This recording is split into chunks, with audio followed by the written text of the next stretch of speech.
There might not have been a better WNBA game played in Key Arena history as the Storm and Phoenix Mercury went back and forth in a deciding Game 5 until Sue Bird took over for good. You wouldn't understand by just looking at the box score. The 10-point disparity doesn't do it justice. But if you were in Key Arena on Tuesday night, you were treated to one of the finest basketball games that's ever taken place in this town. That's not living in the moment, it's understanding it. The first 4 games of these WNBA semifinals suggested we might see a particularly exhilarating climax. The Storm won the first 2 despite Diana Taurasi's typical late-game heroics. The Mercury won the next 2 despite Seattle holding seemingly insurmountable leads.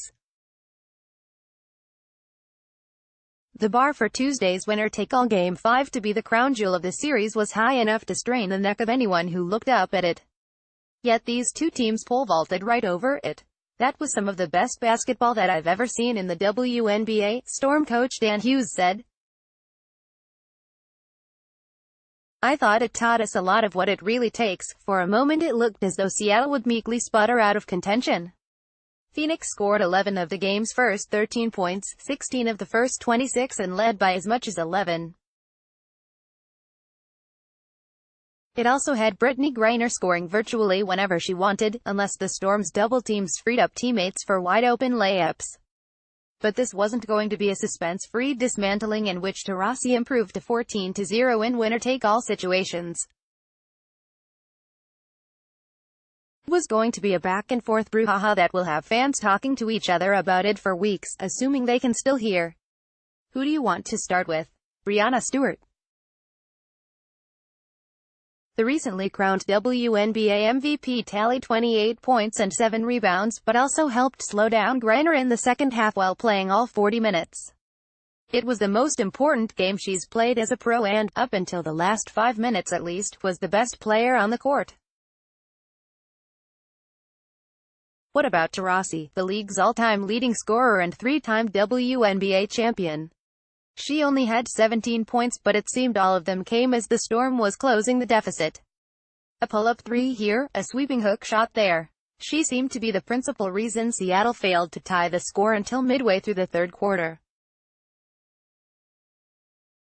Then Washington graduate Sammy Whitcomb, who had 11 points off the bench, would come down and hit a 3 and cut the lead to 5. And then Stewart would hit a turnaround and cut it to 3.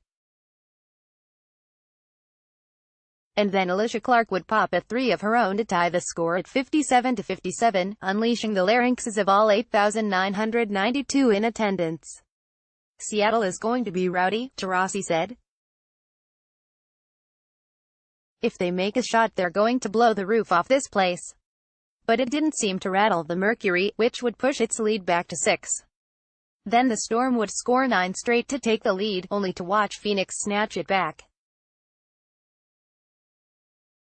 Then Sue Bird, who has played more games than anyone in WNBA history, had perhaps the best 5-minute stretch of her life.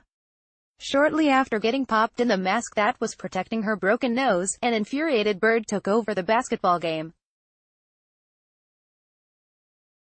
She scored 14 points in the fourth quarter, all of which came over a 5-minute stretch. I don't even know what happened. We weren't running set plays for me to get threes, said Bird, who made 4 3-pointers during that fourth quarter stretch. As far as stretches go, it's up there.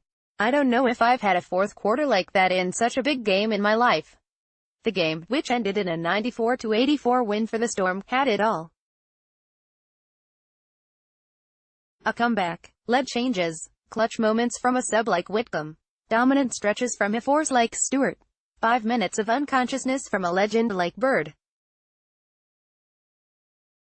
Attendees Tuesday included the likes of Lenny Wilkins, Nate Robinson and Slick Watts, all of whom have seen their fair share of playoff basketball. They're going to be talking about this one, too. Friday the Storm will host the Washington Mystics in Game 1 of the WNBA Finals. Should be boisterous, should be intense, should be downright fun. But Tuesday was one for the ages. Everyone in that building can confirm. In a game in which the Storm never looked like the dominant team, Seattle turned the tables on the visiting Mercury in the fourth quarter, and Breanna Stewart and Sue Bird powered the Storm to a huge 94-84 victory.